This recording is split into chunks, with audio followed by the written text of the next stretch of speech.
일본 정부가 충격에 휩싸였습니다. 일본의 쌀이 부족해 국민들이 힘들어하고 있습니다. 한국의 쌀을 수입하기 위해 일본 전문가들이 한국을 방문했습니다.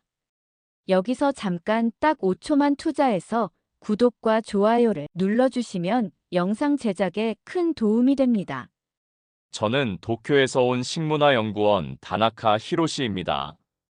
지난 30년간 일본의 전통쌀 문화를 연구해 왔습니다만 올해 처음으로 한국 땅을 밟게 되었습니다. 그 이유는 충격적인 현실 때문이었습니다. 2024년 상반기 우리 일본이 한국에서 수입한 쌀이 416톤에 달했습니다. 이는 역대 최대치였습니다. 쌀의 본고장이라 자부해왔던 일본이 왜 한국 쌀을 찾게 되었을까요? 그 답을 찾기 위해 저는 한국의 논밭으로 향했습니다. 도쿄에서 연구실에 앉아 일본 쌀의 위기를 분석하던 날들을 떠올려 봅니다. 2023년부터 시작된 기록적인 폭염은 우리나라 전역의 벼농사에 치명적인 타격을 주었습니다. 홋카이도부터 규슈까지 어디를 가도 상황은 마찬가지였습니다.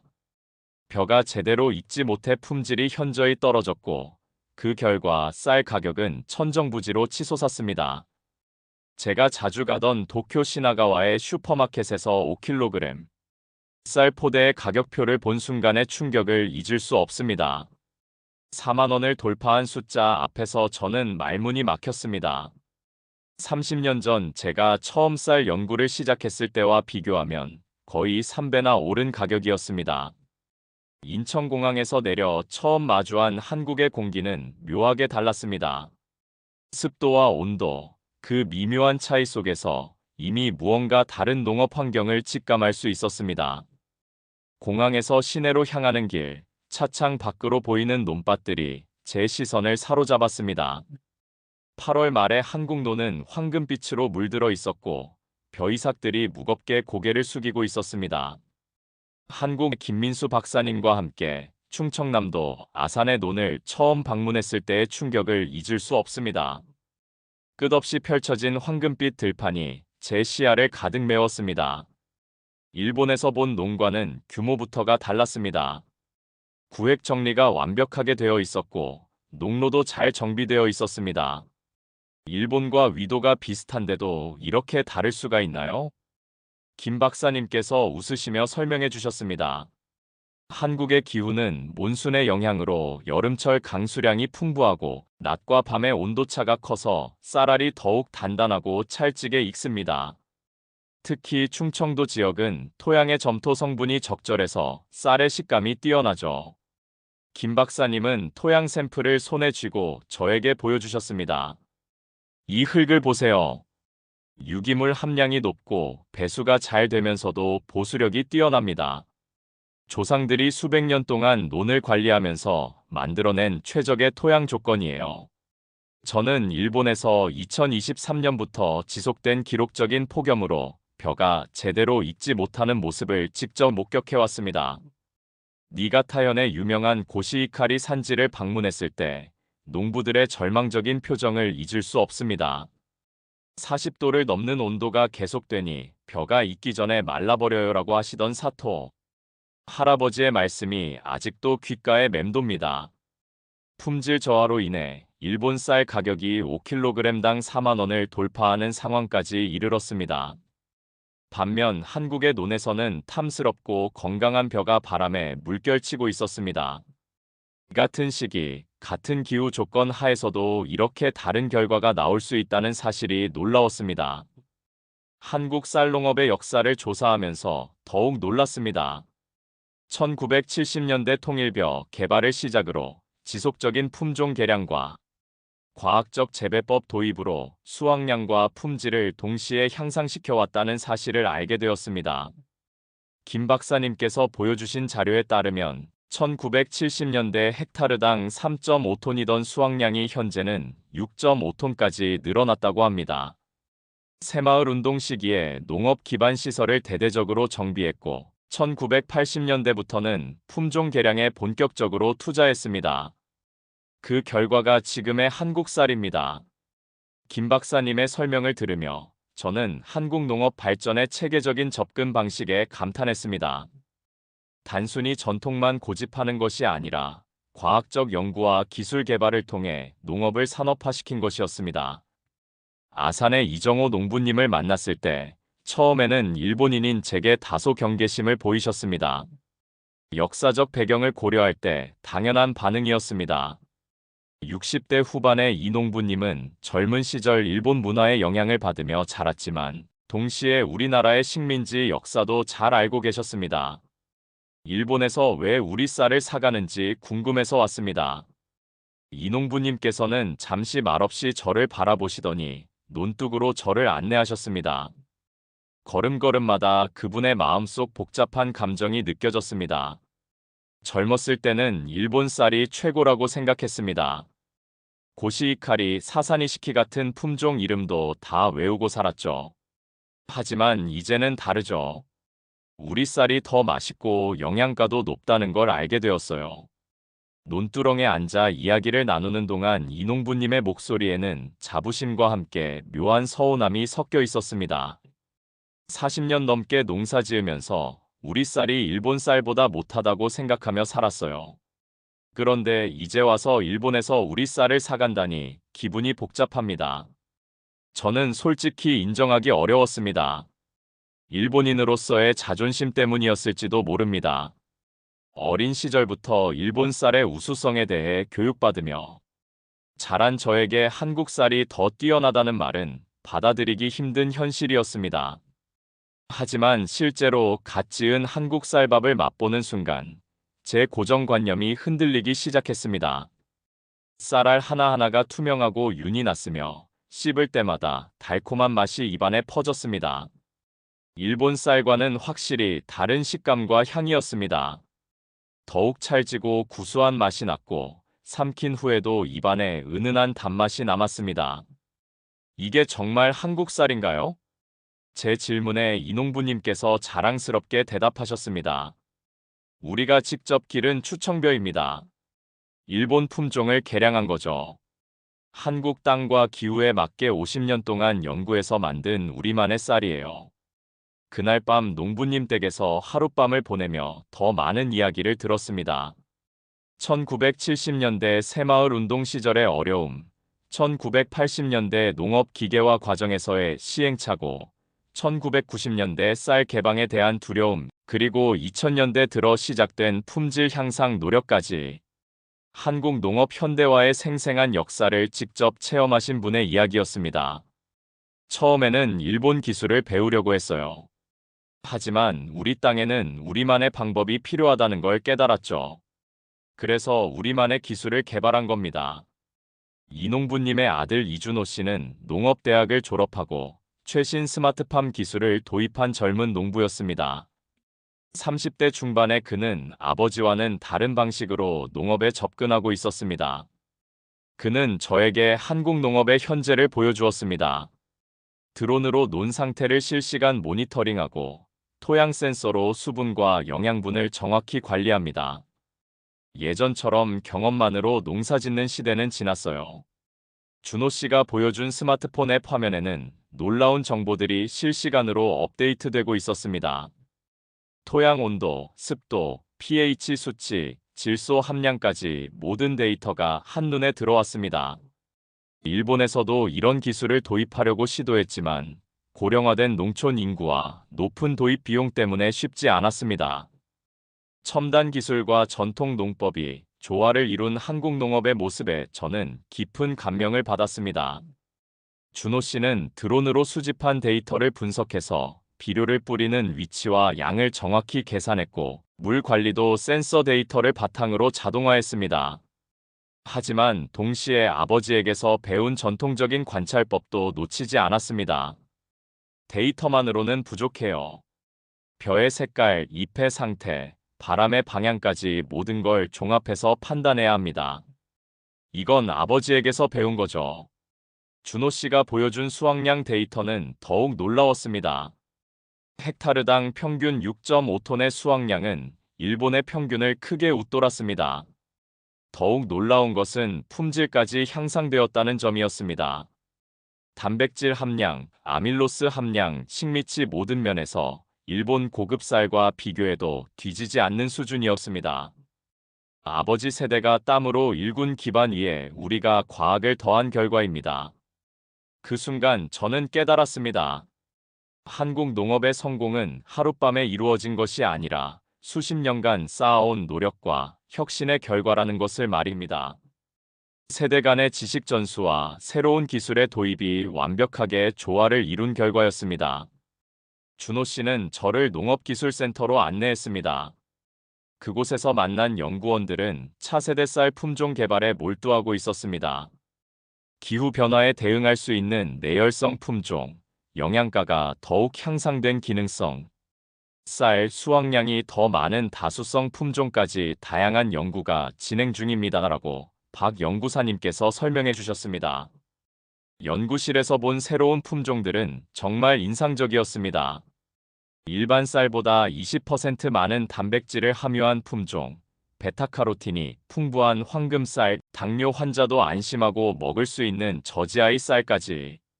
한국의 쌀 연구는 단순히 수확량 증대를 넘어 건강과 영양까지 고려한 미래지향적인 방향으로 발전하고 있었습니다.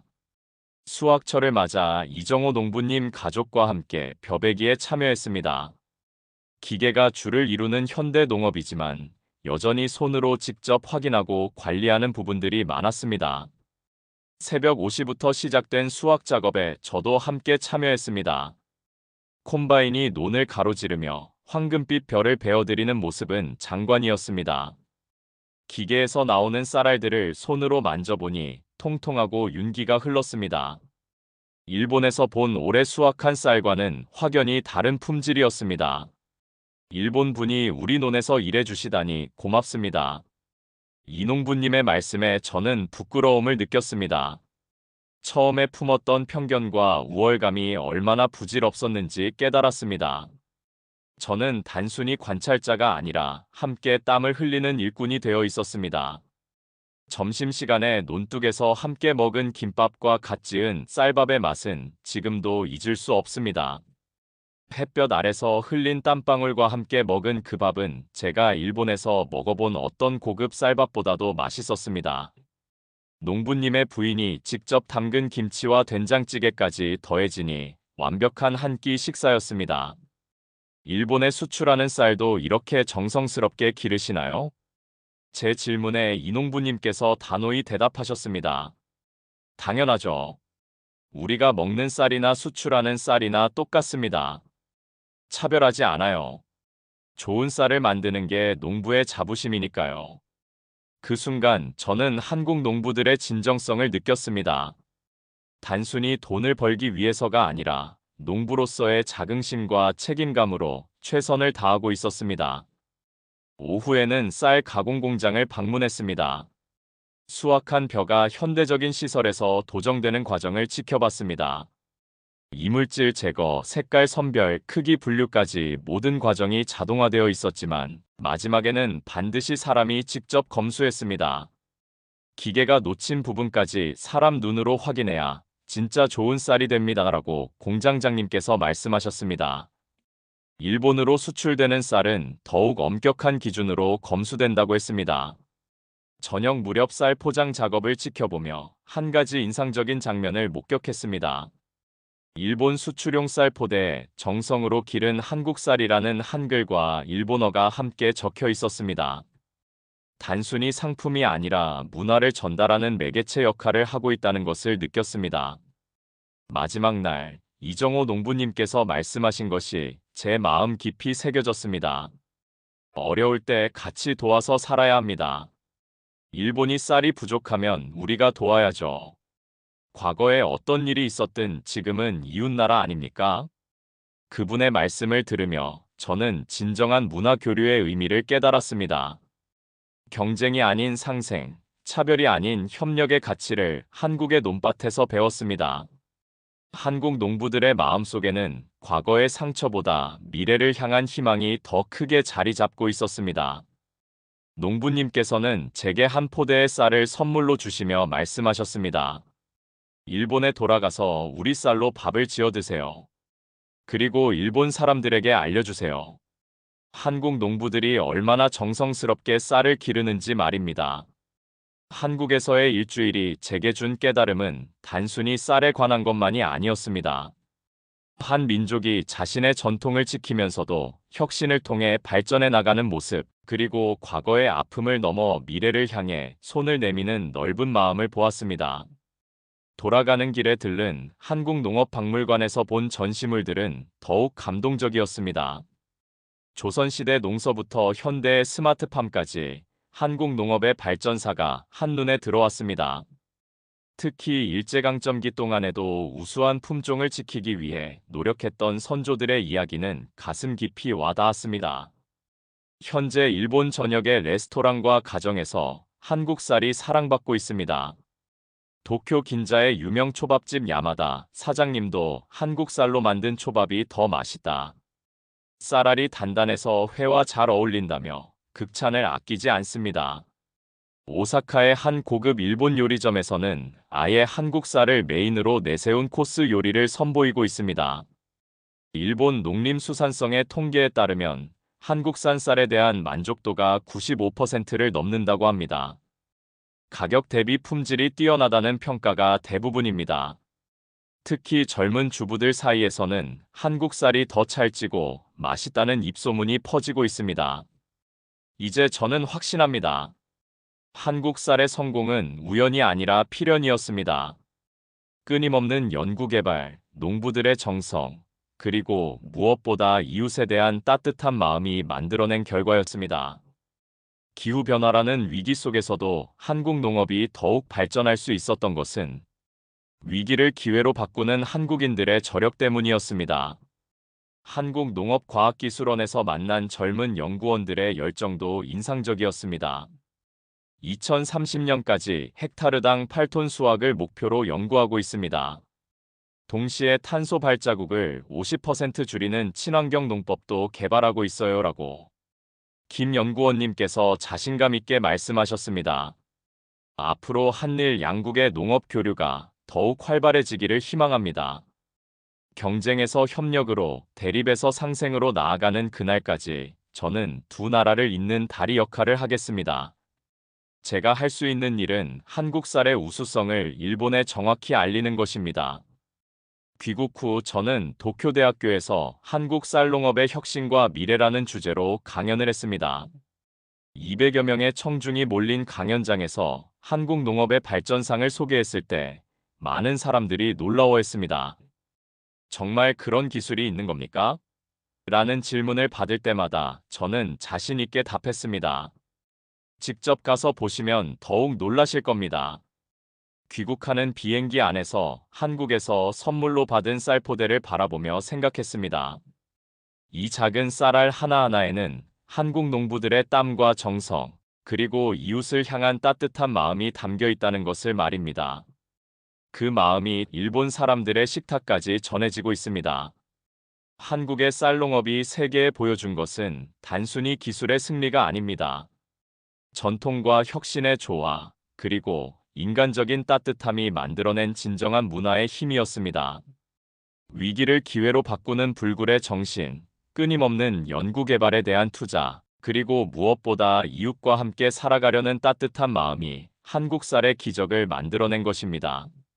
오늘도 일본의 식탁에서는 한국 쌀로 지은 밥이 가족들의 행복한 식사 시간을 만들어가고 있습니다.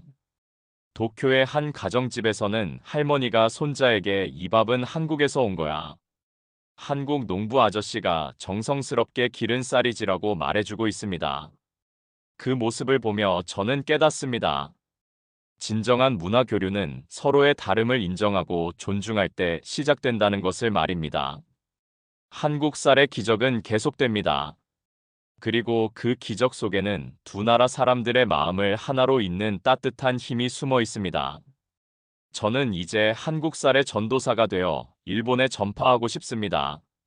지금까지 쌀 가격 폭등으로 일본 국민들이 힘들어 한국 쌀을 찾는 이야기, 그리고 그 이유를 찾아 한국을 방문한 일본의 이야기였습니다. 여러분들은 어떻게 생각하시나요? 당연하게 먹는 쌀이 이웃나라에서는 현재 매우 귀하다는 사실이 놀랍지 않으신가요? 이 영상을 널리 공유해 주세요. 많은 사람들이 한국 쌀의 중요성을 알게 하기 위해서요. 지금까지 스페셜 해외 사연이었습니다. 감사합니다.